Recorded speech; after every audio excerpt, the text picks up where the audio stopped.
ആനയുടെ ഡാൻസ് കണ്ടാ നല്ല രസമല്ലേ? ശരിക്കും നല്ല രസമാണ് അത് കണ്ടിരിക്കാൻ. തുമ്പിക്കൈ വീശി അവരാടി ആടി നമ്മൾ ആനകളെ നോക്കി നിൽക്കുമ്പോൾ ഒരു പ്രത്യേക തരം നല്ല രസമായിട്ട് കളിക്കും. അങ്ങനെ നമ്മൾ സിനിമയിലൊക്കെ ഞാൻ അങ്ങനെ കണ്ടിട്ടുള്ളൂ. നല്ല രസമായിട്ട് കളിക്കുന്നുണ്ട് അവർ. നമുക്ക് കണ്ടു കഴിഞ്ഞാൽ അവിടുന്ന് പോരാനേ തോന്നില്ല. ഗുരുവായൂരുള്ള ആനക്കോട്ടയിലാണ് ഇപ്പോൾ ഞങ്ങൾ പോയത്. ആനക്കോട്ടയിലേക്ക് നിങ്ങൾ പോയിട്ടുണ്ടോ? അവിടെ കുറേ ആനകളുണ്ട്. എനിക്ക് ഭയങ്കര ഇഷ്ടമാണ് ആനകളെ. അവിടെ ചെന്ന് കഴിഞ്ഞാൽ നമുക്ക് കുറേ ആനകളെ കാണാം. പിന്നെ അവരുടെ പലതരം കളികൾ, തുമ്പിക്കൈ വീശി കളിക്കുന്നതും അതുപോലെ തന്നെ മണ്ണെടുത്ത് അതൊക്കെ എടുത്ത് തലയിലിടുന്നതും അങ്ങനെ നല്ല നല്ല രസമായ കാഴ്ചകൾ നമുക്ക് കാണാം. ആനകൾ ഇഷ്ടപ്പെട്ട എല്ലാവർക്കും അത് ഇഷ്ടപ്പെടുന്നതായിരിക്കും. പിന്നെ പാപ്പാമാർ പറഞ്ഞു കഴിഞ്ഞാൽ അവർ പട്ടകളൊക്കെ എടുത്ത് കൊണ്ടുവരും. പറഞ്ഞതനുസരിച്ച് അവർ ഓരോരോ സ്ഥലത്ത് കൊണ്ടുപോയി ഇടുന്നത് പട്ടകളൊക്കെ അവർക്ക് തിന്നാതെ അവർ തന്നെ എടുത്തു കൊണ്ടുവരുന്നേ. പക്ഷെ അതൊക്കെ രസമുള്ള കാഴ്ചയാണ് കേട്ടോ, നല്ല രസമുള്ള കാഴ്ചയാണ്.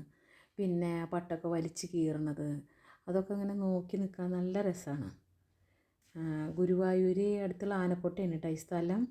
അവിടെ വെറും 20 രൂപയാണ് എൻട്രി ഫീസുള്ളൂ. ആർക്ക് വേണമെങ്കിലും പോയി എപ്പോൾ വേണമെങ്കിലും കാണാൻ പറ്റുന്ന സ്ഥലമാണ്. പിന്നെ ഗുരുവായൂർ അമ്പലത്തിലേക്ക് വരുന്ന ഒട്ടുമിക്ക ആൾക്കാരും ആനക്കോട്ടയിൽ പോകാറുണ്ട്. നമ്മളെ അടുത്തുള്ള സ്ഥലം കാരണം നമുക്കാർക്കും അത്ര ഇഷ്ടം തോന്നാത്തത്. എത്ര സ്ഥലങ്ങളിൽ നിന്നാണ് ആൾക്കാർ വന്നിട്ട് ആനക്കോട്ടയിൽ വരുന്നത്. അവർക്കൊക്കെ ആനകളെ ഭയങ്കര ഇഷ്ടമാണ്. നമ്മുടെ കേരളത്തിലല്ലേ ആനകൾ കുറേ ഉള്ളത്. കേരളത്തിലത്തെ ആനകൾക്കൊരു പ്രത്യേക ചന്തവും കൂടിയിട്ടാണ് അല്ലേ? പിന്നെ അവർ പൂരത്തിനൊക്കെ അണിയിച്ചൊരുക്കി കഴിഞ്ഞാൽ അവരെ കാണാനൊരു പ്രത്യേക ചന്ത. അവർക്ക് ആനകൾക്കും അതെ ഭയങ്കര ഒരു പവർ പോലെയാണ് അവർ ഒരുങ്ങി പൂരത്തിനൊക്കെ എഴുന്നള്ളിച്ച് വരുമ്പോൾ. കുട്ടികൾക്കൊക്കെ നല്ല ഇഷ്ടപ്പെടും. ഒഴിവ് ദിവസങ്ങളിലൊക്കെ പോയി കണ്ടു കഴിഞ്ഞാൽ നല്ല രസമായിരിക്കും. പിന്നെ ആനകളങ്ങനെ പ്രശ്നമൊന്നും ഉണ്ടാക്കുകയൊന്നുമില്ല. അവിടെ ആൾക്കാരുണ്ട്. നമ്മൾ സുരക്ഷിതമായിട്ട് തന്നെയാണ് നമ്മളവിടെ നിൽക്കുന്നത്. പ്രശ്നമുള്ള ഇതൊന്നുമില്ല. ആനകൾ ഇടഞ്ഞ് ഓടുന്നതൊക്കെ ഇങ്ങനെ വാർത്തയിലുമൊക്കെ കണ്ടിട്ട് പേടിക്കാനൊന്നുമില്ല. അവർ നല്ല സുരക്ഷിതരായിട്ട് തന്നെയാണ് ആനകളെ നിർത്തി നമുക്കും നല്ല സേഫായിട്ട് നിന്നിട്ട് കാണാനും പറ്റും. ഉയരം കുറഞ്ഞ ആന, നല്ല വലിപ്പമുള്ള ആന, ഏതൊക്കെ സൈസ് ആന വേണമെങ്കിലും ഉണ്ട്. പിന്നെ ആനകളെ അടുത്ത് കൊക്കുകളൊക്കെ വന്നിരിക്കുന്നുണ്ട്. അവർക്കൊരു പേടിയില്ല. നല്ല രസമായിട്ട് അവരുടെ അടുത്ത് വന്നിരുന്ന് നടക്കുന്നുണ്ട് കൊക്കുകളൊക്കെ. പിന്നെ നമുക്ക് യാത്രകളൊക്കെ ഇഷ്ടമാണല്ലോ.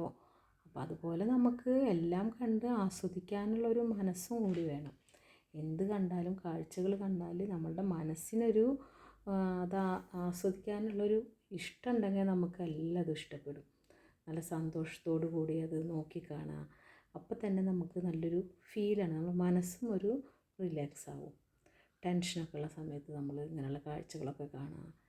പിന്നെ വീട്ടിൽ കുറേ ബോറടിച്ചിരിക്കുമ്പോൾ ഒന്ന് പുറത്തിറങ്ങുക ഒക്കെ അതൊക്കെ നല്ല രസമുള്ള കാഴ്ചകളല്ലേ. അങ്ങനെ ഇന്ത്യയിൽ തന്നെ ഏറ്റവും വലിയ ആനകൾ താമസിക്കുന്ന ഒരു സ്ഥലമാണ് കേട്ടോ ആനക്കോട്ട.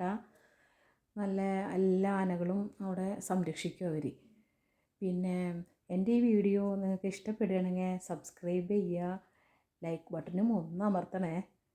ഇഷ്ടപ്പെട്ട് കഴിഞ്ഞാൽ കമൻറ്റും ചെയ്യുക. എല്ലാവർക്കും നന്ദി. ഇഷ്ടപ്പെട്ടാൽ ലൈക്ക് ചെയ്യാം.